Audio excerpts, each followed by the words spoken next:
Akbar the Great. Click on a link of your choice.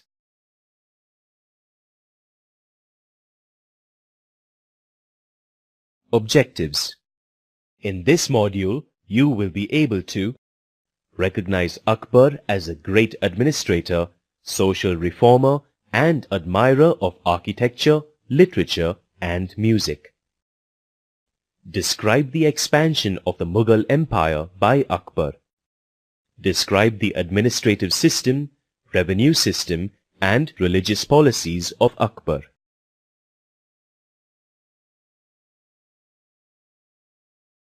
Introduction.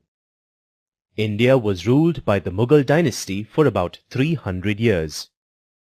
Babur, who invaded India in 1526, was the founder of the Mughal dynasty. Babur was succeeded by his son Humayun, who lost his empire to Sher Shah and regained it in 1555.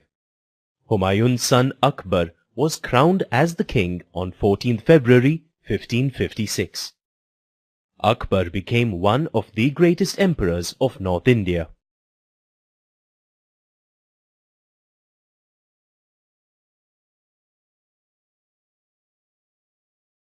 Expansion of the empire. When Akbar became king, he was only 13 years old. Since he was a minor king, Bairam Khan, a loyal friend and an officer of Humayun, acted as his regent and took care of all the king's matters. Bairam Khan fought the Second Battle of Panipat for Akbar on 5th November 1556 and defeated Hemu. Hemu was a general of Sher Shah's descendant. Hemu had occupied Agra and was marching towards Delhi. After Hemu's defeat, Delhi, Agra, Gwalior, Ajmer and Jaunpur were occupied by Akbar. Later, Akbar sought to conquer more territories. In 1561, Akbar conquered Malwa and later Gondwana in central India. Gujarat was conquered in 1578 and the ports of Gujarat increased the revenue of the kingdom through trade. Later, Bengal was annexed, which brought in a lot of revenue for the country through trade with Southeast Asia. In addition, the fertile land of Bengal brought agricultural revenue for the kingdom. He also conquered Kabul, Kashmir, Kandahar and Baluchistan. This increased trade between India, Persia and Central Asia. In Deccan, he conquered Khandesh, Berar and some parts of Ahmednagar. The Rajput states of Ambar, Ranthambore, Kalinjar, Bikaner and Jaisalmer made alliances with Akbar. But Rana Pratap of Mewar was the only Rajput king who refused for alliance. Akbar defeated him at Haldigati and conquered Mewar. His policy towards Rajputs was to win them over by granting them honors and high positions in the government. And by marriage alliance, he married Jodhabai, a Rajput princess of Ambar. Akbar's vast empire was extended from the Hindu Kush in the west to the Brahmaputra in the east, from the Himalayas in the north to the Godavari in the south.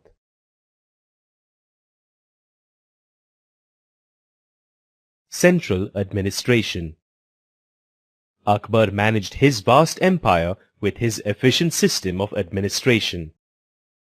It was a central system of administration and the king was the supreme ruler. This type of system is also called monarchy.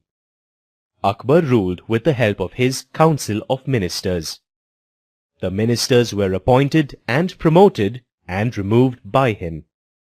He went on frequent tours of inspection to make sure that the people were happy with his administration. He made sure that he was accessible to the people and listened to their complaints at the Diwan-e-Aam in Agra. Diwan-e-Aam means the court of the common people. The main officials in Akbar's council of ministers were Wazir, Diwan, Mir Bakshi, Qazi and Mir Saman. Wazir acted as the prime minister. Diwan was the revenue head. Mir Bakshi was the military chief. The Qazi was the chief justice and Mir Saman in charge to look after the royal household. Akbar's officials and ministers met in Diwan-e-Khas, which was the court meant for nobles to discuss issues of national importance. Provincial administration. Akbar's empire was divided into 15 provinces or subas. Subas were further divided into sarkars. Sarkars were further divided into parganas. Each pargana consisted of many villages. The subas were under a subedar or provincial governor.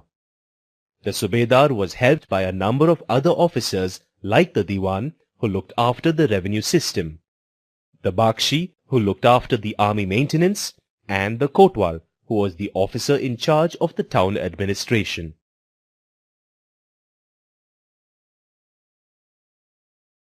Army. Akbar had his own standing army, which was recruited by him. His artillery was well organized and he also had war elephants and a cavalry. To avoid corruption, he also followed the practice of branding of horses and maintaining of descriptive roll of every soldier. He even started a navy, but it was not very strong.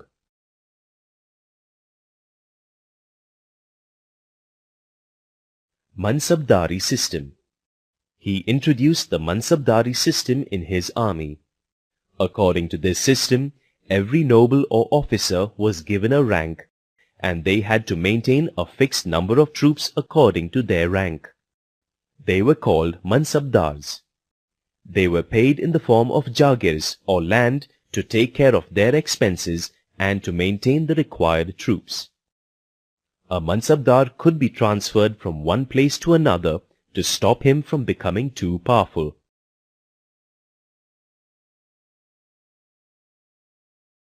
Revenue system. Revenue formed an important part of the administration. The main sources of income were land revenue and trade. Among them, land revenue was the major source of income. He transformed the land revenue collection and assessment into a systematic process and reconstructed the land tax structure and introduced compensation for crop damage. Akbar introduced a very efficient revenue system with the help of Raja Todar Mal, an able administrator and a wazir in the court of Akbar. Some of the changes in the revenue system were: land was properly measured and assessed. Average produce was calculated on the basis of the past 10 years' yield. 1/3 of the land revenue was fixed for the state. Needy peasants were given loans by the government.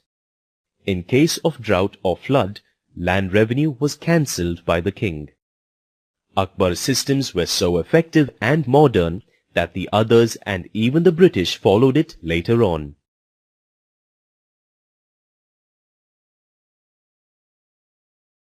Trade. Trade was another source of income for the empire. The main items of export were indigo, textiles, spices, and saltpeter. Gujarat and Bengal had seaports which encouraged overseas trade. Trade with Europe also increased at this time, and the Portuguese established trade centers in the west coast of India. Akbar encouraged internal trade by building roads and by removing unnecessary taxes.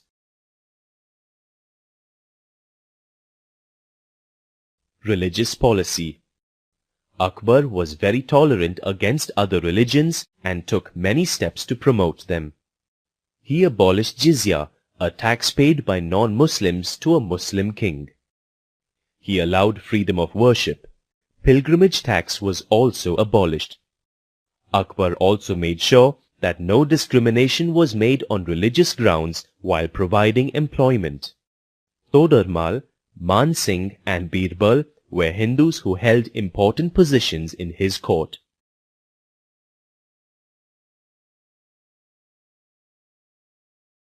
Din-i-Ilahi. Akbar built the Hall of Prayer or Ibadat Khana in Fatehpur Sikri to have discussions with preachers and saints from different religions. These discussions helped him realize that all religions have a basic unity. Akbar introduced a doctrine called Din-i-Ilahi to encourage peace, unity, and tolerance. Din-i-Ilahi was more of an ethical system which incorporated the basic ideas of all religions, enjoining the virtues of piety, prudence, abstinence, and kindness. This sadly died out after Akbar's death.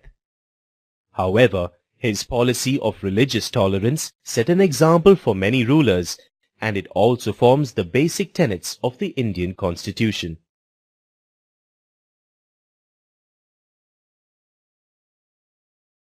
Architecture. Akbar was a great admirer of architecture. He shifted his capital to Fatehpur Sikri from Agra. Here he built a beautiful city with red sandstone. But he also built a massive fort at Agra, his old capital. He built a number of fine buildings like Rani Jodha Bai's palace, Panch Mahal, Rang Mahal, and Diwani Khas. He also built Humayun's tomb at New Delhi and even designed his own tomb at Sikandra. Literature and music. Akbar was illiterate, but was a great patron of learning. He enjoyed when books were read out to him. He had a library with a huge collection of books. Due to his enthusiasm, he had many talented men. Todar Mal helped Akbar in the revenue system. Birbal was known for his wit and humor. Tansen was the musician who composed Rag Darbari in honor of Akbar. Abul Fazl wrote Akbarnama, a biography of Akbar, and Raja Man Singh was Akbar's general and a great warrior. Social reforms. Akbar made an effort to abolish social evils like sati and child marriage. He restricted the selling of liquor. Architecture, literature, music and trade progressed during Akbar's rule. He was truly a great emperor who not only had a vast empire but was also concerned about the welfare of the people.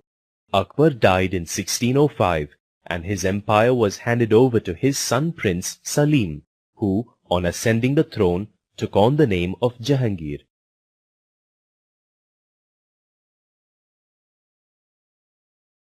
Let's summarize. In this module, you learnt that Akbar was a great emperor who not only had a vast empire but was also concerned about the welfare of the people.